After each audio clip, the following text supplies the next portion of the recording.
पूर्व मुख्यमंत्री जीतन राम मांझी के बेटे और हिंदुस्तानी अवामी मोर्चा कोटे से बिहार सरकार में मंत्री संतोष सुमन ने नीतीश कुमार की कैबिनेट से इस्तीफा दे दिया है। इस्तीफे के बाद सुमन ने दावा किया कि मुख्यमंत्री नीतीश कुमार हम का विलय जदयू में करवाना चाहते थे। इस पर लोजपा के रामविलास अध्यक्ष चिराग पासवान ने प्रतिक्रिया दी है। सबसे पहले आइए सुनते हैं उन्होंने क्या कुछ कहा है। जहां एक तरफ मुख्यमंत्री जी विपक्षी एकता का नारा बुलंद करने में लगे हुए हैं, ऐसे में कब उनके नीचे से ही जमीन खिसकती जा रही है, संभवतः शायद उनको इस बात का एहसास ही नहीं हो रहा। जहां एक तरफ वो विपक्ष के घर को मजबूत कर रहे हैं, वहीं दूसरी तरफ उनके खुद के कुनबे की गांठें यहां पे खुलती जा रही हैं। ये शुरुआत है मुख्यमंत्री नीतीश कुमार जी के नेतृत्व को अस्वीकार करने वाले स्वरों के उठने की। आने वाले दिनों में संभवतः कई ऐसे और दल होंगे जब जो व्यक्ति अपने खुद के घर को नहीं संभाल पा रहे हैं। ये तो उन्हीं के ही घटक दल थे ना, इतने समय से, लंबे समय से उनके साथ में थे। जब यही उनके नेतृत्व को नहीं स्वीकार कर पा रहे हैं, तो ऐसे में आने वाले दिनों में जो ये एक विपक्षी एकता का मंच तैयार करने का ये प्रयास कर रहे हैं, ऐसे में जो दूसरे प्रदेशों से आने वाले नेता हैं या दल हैं, वो इनके नेतृत्व को कैसे स्वीकार करेंगे, उस पर प्रश्न चिन्ह। चलिए, इसी खबर पर और भी जानकारी के लिए हमारे साथ संवाददाता विशाल भारद्वाज बने हुए हैं। विशाल, पूर्व मुख्यमंत्री जीतन राम मांझी के बेटे और हिंदुस्तानी अवामी मोर्चा कोटे से बिहार सरकार में मंत्री संतोष सुमन ने नीतीश कुमार की कैबिनेट से इस्तीफा दे दिया और हमने जिस तरीके से अभी झारखंड में प्रदेश प्रवक्ता से बातचीत करने की कोशिश की, उन्होंने साफ तौर पर कहा ये एक बड़ा झटका हो सकता है महागठबंधन के लिए आने वाले चुनाव को देखते हुए। जी बिल्कुल, देखिए नीतीश कुमार चाहते थे कि हम पार्टी का विलय जदयू में हो जाए, इसी कारण मैंने इस्तीफा दिया, ये कहना था संतोष सुमन का, जो कि कैबिनेट मंत्री थे नीतीश सरकार में।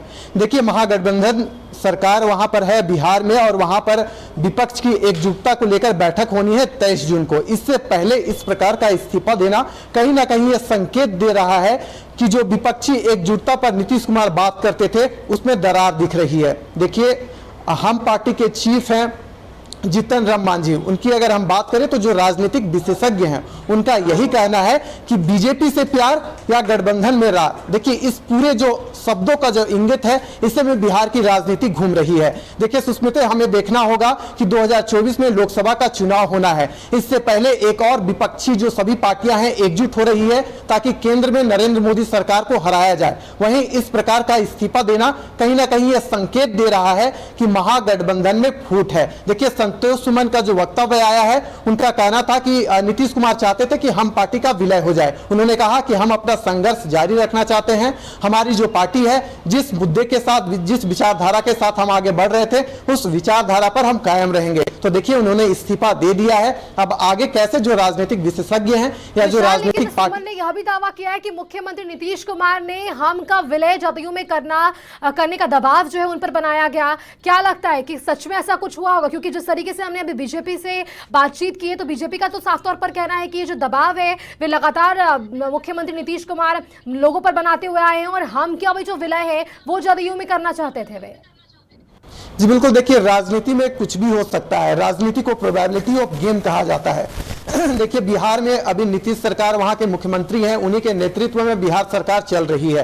देखिए 2024 से पहले इस प्रकार का देखा जा रहा है कि एक पार्टी छोड़कर जा रहा है, कोई पार्टी ज्वाइन कर रहा है। तो देखिए इसका आगे क्या राजनीतिक भविष्य होगा ये तो आने वाला समय ही बताएगा। लेकिन देखिए उन्होंने बाकायदा प्रेस कॉन्फ्रेंस कर नीतीश कुमार पर आरोप लगाया है कि नीतीश कुमार दबाव दे रहे थे कि हम पार्टी का आप विलय जदयू में कीजिए। तो देखिए यही कारण रहा कि उन्होंने कैबिनेट से इस्तीफा दिया। अब देखिए इसके पीछे क्या मंजर हो सकता है। देखिए एक और अगर हम देखें तो जो भी गठबंधन है सभी विपक्ष को एकजुट करने में लगी हुई है। वहीं अगर हम भारतीय जनता पार्टी की नीति और नियत संगत की बात करें तो महासंपर्क अभियान चलाया जा रहा है।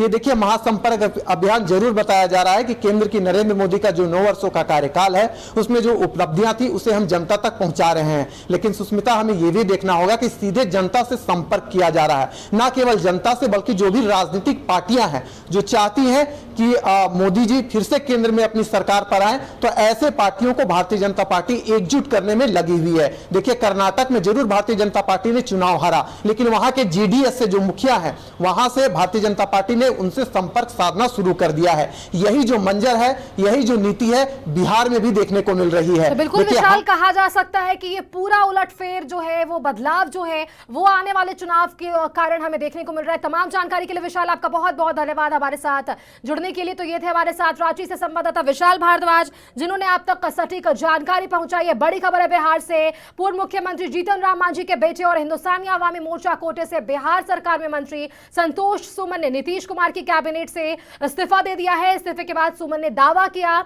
मुख्यमंत्री नीतीश कुमार हम का विलय जदयू में करना चाहते थे। अब महागठबंधन के साथियों को निर्णय करना है कि अब वो क्या करते हैं। हम तो उनके पाले में गेंद कर दिए, मेरी इनिंग थी। देखिए हम एक बात कहना चाहते हैं, हम लोग जहाँ रहते हैं पूरे नीतीश जी से हमारे सारे माननीय विधायकों की भी बात हुई है। उससे पहले हमारी पर्सनल मीटिंग भी हुई है, उसके बाद भी हम लोग मिलते रहे हैं और माननीय विजय चौधरी जी से भी मुलाकात होती रही है। कई एक राउंड की बात हुई है, एक दिन की। अब महागठबंधन के साथियों को निर्णय करना है कि अब वो क्या करते हैं। हम तो उनके पाले में गेंद कर दिए, मेरी इनिंग थी। देखिए हम एक बात कहना चाहते हैं, हम लोग जहाँ रहते हैं पूरे नीतीश जी से हमारे सारे माननीय विधायकों की भी बात हुई है। उससे पहले हमारी